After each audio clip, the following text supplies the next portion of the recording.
What's going on, everybody? And I hope you're enjoying your Hump Day Wednesday morning so far. This is NYGJeffyT85 here, and I'm bringing you the BKN Game Recap for the Brooklyn Nets, as last night they took on the Milwaukee Bucks at BarclaysCenter, looking to end their 2-game losing streak and try to get back on their winning ways. Well, guess what? Unfortunately, things still didn't go their way last night, as the Brooklyn Nets fell and dropped their third straight game last night to the top seed Eastern Conference Milwaukee Bucks by the final score of 118-104. And this is another one of those frustrating games, because Brooklyn, for the most part, was actually winning this game. Brooklyn, for the most part, had control of this game. Brooklyn, for the most part, should have won this game. Because from the beginning, the Nets were making shots. They were getting some good defensive plays, turning over Milwaukee a bunch in this game for the most part. I mean, the Nets actually did a really good job at some points in the game turning Milwaukee over. Milwaukee committed 17 turnovers last night. 17. And when you see something like that, you're probably thinking, hey, this looks like it's going to be a game that we're going to win tonight, because we're causing the team to turn the ball over at a rapid rate. Guess what? The Bucks did the same thing to the Nets last night. The Bucks got the Nets to turn the basketball over 17 times as well. Both teams were sloppy with the basketball throughout the entire time. What was one of the reasons why the Nets lost again? Why did the Nets lose again, Jeff? Guess why? The rebounding. The rebounding numbers once again reared their ugly head. 55-38, the Bucks out-rebounded the Nets.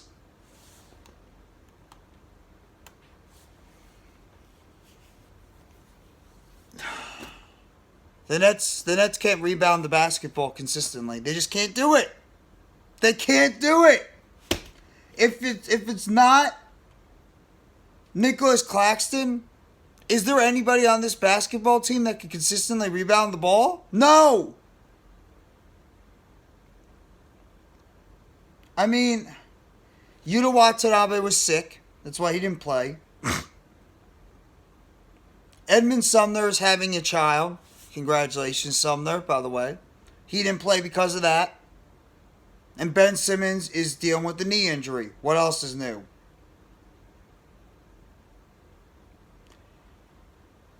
The frustrating part about this game is that the Nets pretty much were leading throughout this whole thing until the fourth quarter.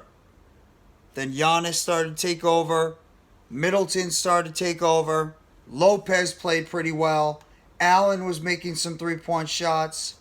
Holiday had his moments. Javon Carter, who's having a good year, who used to be a Brooklyn Net, was making shots. The Bucks had closers. The Nets didn't.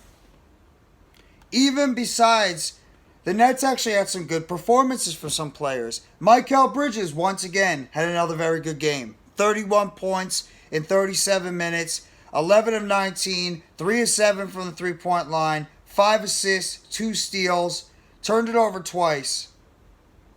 Nicolas Claxton, 9 points, 7 rebounds in 31 minutes, 4 of 6 from the field. He had 1 offensive rebound, 4 assists, 3 steals, 3 blocks, and only 1 personal foul. Claxton, for the most part, I thought played pretty well. Even Dinwiddie was playing pretty well. Besides Dinwiddie turned the ball over way too much. 4 turnovers on the game. But 26 points, 8 assists, 6 rebounds in 35 minutes, 9 of 17 from the field, 5 of 10 from the three-point line. I thought Dinwiddie played a pretty decent game. And then Cam Johnson, 19 points, 29 minutes, 6 of 12 from the field, 2 of 5 from the three-point line. He did turn over 4 times. That's a problem. But he had 4 steals, 1 assist, 7 rebounds. he played pretty well for the most part. But the bench was abysmal. The bench is one of the reasons why we lost last night. Bobby Portis had 6 points off the bench for Milwaukee. Joe Ingles had 6 points off the bench. Kris Middleton, who's been working his way back from injury, 18 points off the bench. Javon Carter, 11 points off the bench. You know what the Nets did off the bench? Royce O'Neal, 4 points in 28 minutes and 6 rebounds. Joe Harris, donut. Seth Curry, donut. Day'Ron Sharpe, he had more personal fouls than points last night. David Duke Jr., Drew Smith, 5 minutes each, 3 points. Cam Thomas, 23 minutes, 2 points. That's why we lost. Also the fact that we shot 33% from the three-point line, while Milwaukee shot 39% from the three-point line. And they shot 49% from the field. We only shot 43%.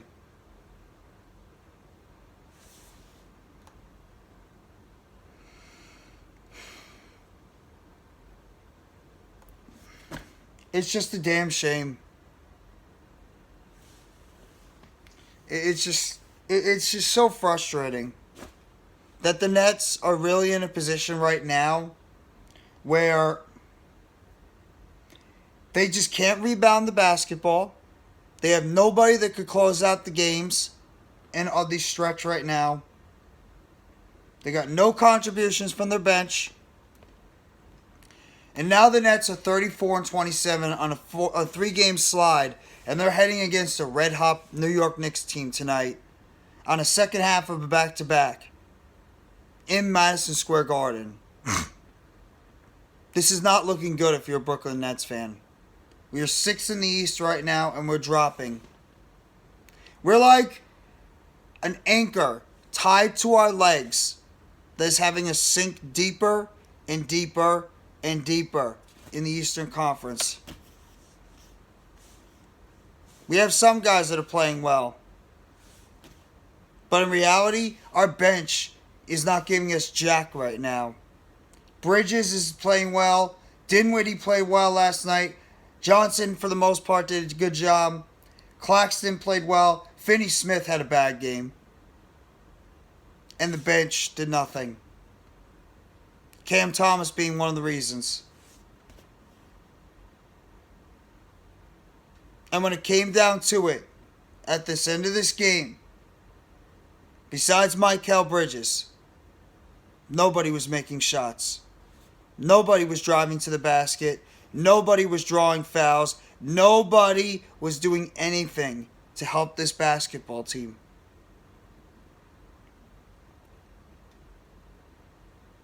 I don't know really what the answers are. I honestly believe it's the chemistry. These guys still don't know where one another are going to be on the court. These guys still don't know where one another are going to be on the defensive side of the ball. These guys still don't know where one another are going to be in terms of facilitating the basketball to one another.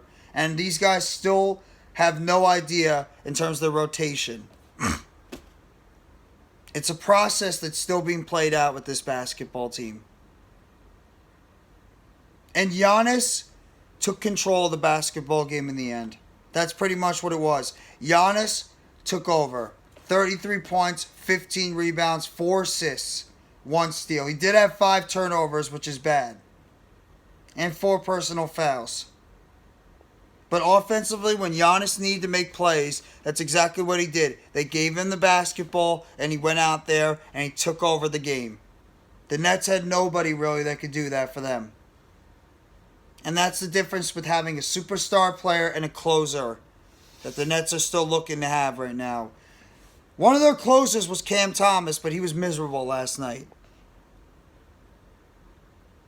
And now the Nets, 34-27, 6th place in the Eastern Conference, sinking in the East, 3-game losing streak, and still trying to find answers going into a game against a red-hot New York Knicks team that has won 6 games in a row? I don't know where the answers are coming from. You guys let me know in the comment section where the answers are coming from, because I have no idea. But that's your BKN game recap. The Brooklyn Nets dropped their 3rd game in a row, 118-104, at the Milwaukee Bucks. After leading this game for the most part. At one point, they were up by 15 points. And they lost the lead over a period of time. They were up by as many as 8 at one point in the 4th quarter. And they couldn't get the job done at the end. Milwaukee chipped away, and chipped away. And then eventually Giannis, Middleton, Lopez, Holiday, Javon Carter. These guys made some big shots. And the Nets couldn't. And Milwaukee ends up pulling off the victory. You guys let me know in the comment section what you think about last night's loss for the Brooklyn Nets, the state of the Nets, and what might happen going forward. Hit that like button if you haven't already. Give a sub to NYGJeffyT85. More news updates and chatter surrounding the Brooklyn Nets. And turn on the bell for notifications of the next video or short dropping on the channel surrounding the Brooklyn Nets. And like I mentioned, let me know in the comment section what you thought about last night's Brooklyn Nets loss to the Milwaukee Bucks by the final score of 118-104. And what do the Nets do next? Who's going to close out these games? Who's going to be available to play? Ben Simmons has already been ruled out of the game due to knee soreness, but they're not shutting him down for the rest of the season. Not sure if Yuta Watanabe will be back or Edmund Sumner, but what does it matter? They weren't playing anyway. But we'll have to wait and see what's going to happen tonight against the Knicks. Thank you very much, everybody. Enjoy the rest of your Hump Day Wednesday. Take it easy and let's go Brooklyn Nets. It's a Nets world, and we're all just living in it.